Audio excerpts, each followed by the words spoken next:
Hey YouTube, Kira Qualia here, bringing you all an update to my Cardfight Vanguard Rorowa deck profile for post Minerva Rising. With the latest Cardfight Vanguard booster set, we were given new support for the Glitter Stoicheia deck, featuring the token Rorowa, which focuses on summoning out a bunch of different Vanguard tokens, and then being able to sacrifice those tokens to your go-to unit, which is Momoke, the unit that is backed up by your Glitter unit, Radilina, who also got a new form in this booster set. So without further ado, let's go ahead and get started with the deck profile. So for the initial setup for the Rorowa deck, our ride deck is still the same, with our starter being Bioroid Youth Rorowa.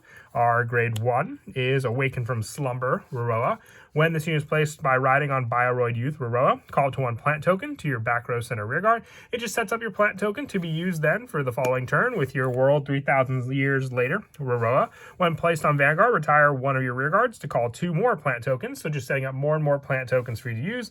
And our grade 3 is For One's Precious Thing Rorowa, being our main go-to grade 3. Additionally, we are running 3 more copies of this card just to help out with the Persona Ride power, the Soul buildup, and also the once per turn Soul Blast to call 3 plant tokens to the rear. And when this unit is attacked, retire 1 or more of your token units, and it gets plus 5,000 till the end of that battle for each retired token. So then you have more of a defensive strategy to use with Rorowa during your opponent's turn, also making use of those tokens, which you can just call back again the following turn for just a simple Soul Blast. You can also put those tokens to use by being able to sacrifice them to your Momoke token, which you make with Radilina.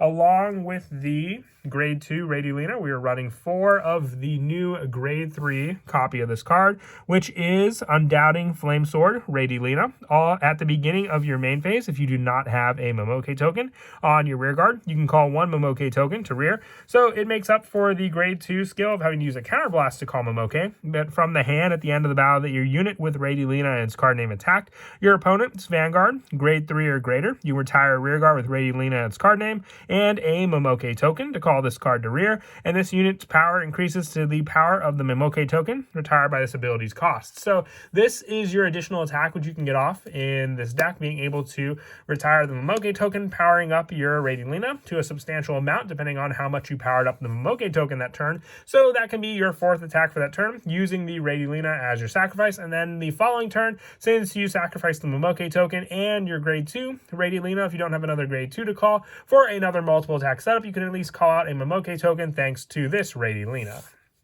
And then for the other grade 3s in the deck, I run 2 copies of Full Blown Dragon. With this card at the end of your turn, if your Vanguard is Glitter, put this unit into your soul to call up to 2 plant tokens. So it gives you more plant tokens for usage with this card, but also building up your soul. That's why I like it more than the grade 2 token caller, which was a promo for us, because it builds up your soul. The other one, you had to retire it to get the 2 tokens. It was an interceptor, but this card just makes up for it, being able to call it into the soul to get 2 more tokens, building up your soul for Rorowa to use the following turn as well to call out even more tokens. Moving on now to the grade 2s, I run 4 copies of the original Drag Gritter Girl of Flame Blossoms, Radilina. If you do not have a Momoke token, you can counterblast 1 and call up to 1 Momoke token to rearguard. And when this unit attacks, you can Soul Blast 1, choose 1 of your token units in the same column as this one, and that unit gets the power of that unit until the end of that battle. So the stronger your Momoke token is, the stronger your Radilina will be. We have plenty of other cards to help with that setup, including just being able to boost your tokens in the back row with cards like Resolute Pair of Eyes, and then being able to sacrifice this Radilina to call out our grade 3 version to the rear guard as well. Some of the other grade 2s that I run in the deck include 2 copies of Predopollen Raphaelis. This is the only other grade 2 I run because we do run a pretty big grade 3 count with the new grade 3. And with this card, when it's placed on rear, counterblast 1 to call up to 2 plant tokens to rear. Just more plant token setup thanks to this card. They definitely do help with the sacrifice power for us to use with Momoke, so being able to call out those additional tokens is just an added bonus with the counterblast that you'll use with this card. Moving on now to the grade 1s, I run 4 copies of Signpost Fairy.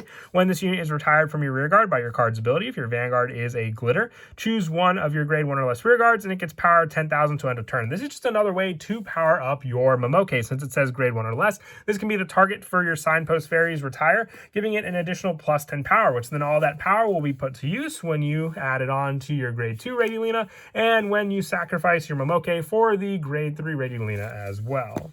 The only other grade 1 that I run in the deck is 4 copies of the Sentinel Plan to Prevent Dragon. If you have the Elementaria Sanctitude, you can drop 1 copy of this Sentinel to put in a copy of that Blitz Order, which helps for the triple drive units you may go up against with your opponents.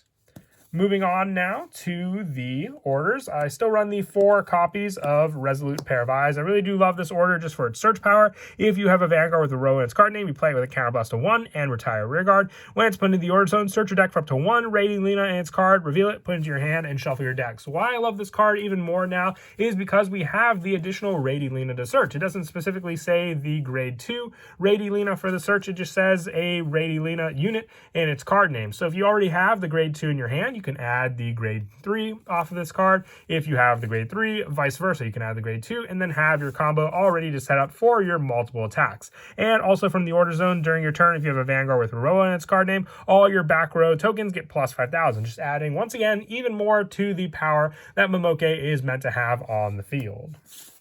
And then for the other orders, I am also running 2 copies of To the Shining Stage. You play this card with a Soul Blast of 1 if you have a Vanguard with a Rorowa in its card name. Choose a card from your drop zone with grade less than or equal to your Vanguard. Call it to rear. Then if you have a Rearguard with Rating Lena in its card name, you may call a plant token. So this is just a better order to use compared to the original one we were running in the deck as added backup from the drop zone because it still costs the Soul Blast.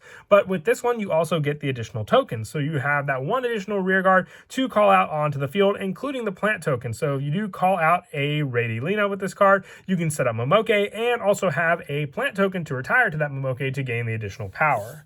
And the last order I run is just the 1 Gradius Gradel, with this one being the Fire Regalium. You only have 1 Regalius piece in your deck. Use it a total of 1 or more time in a fight. You play this card if you have a grade 3 Vanguard with Persona Ride. If you did not ride this turn, you activate the Persona Ride. So just being able to give the Persona Ride power, which gives you a draw and plus 10 to the front row, is just an added plus. It's like you're running an additional Persona Ride copy in your deck altogether for you to use. And then for the trigger lineup, I'm still running the 7 criticals, so 4 copies of Aspiring Maiden Elena, 3 copies of Sylvanhorn Beast Jackalope for the added pressure that your Vanguard can provide, and also for the fact that I don't run fronts because I want to focus on giving that power to the back row Momoke, which will miss out on any power that you had if you had a front trigger. For the next lineup, I still run the 4 draws for the additional 5k shield that you get with your Serene Maiden Lena, and also just more hand consistency added thanks to this card. And for the heal triggers, I run 2 copies of the Seal Repose Pixie, 1 copy of Fairy Asher, and 1 Alchemic Hedgehog for the additional guard options that both of these triggers can provide. And our over trigger is Bless Favor, just for the additional heal power, power to the front row, and additional critical that it can give to a Vanguard on the field or your unit. But that is it for the deck profile. I hope you all enjoyed. Like I said, I was very happy with all the new support we got for Rorowa. Just makes the deck that much more fun and powerful, especially the new grade 3 Rating Lena, just adding so much to the playstyle altogether. And as always, until next time, please don't forget to leave a like and subscribe, and Kira Qualia out.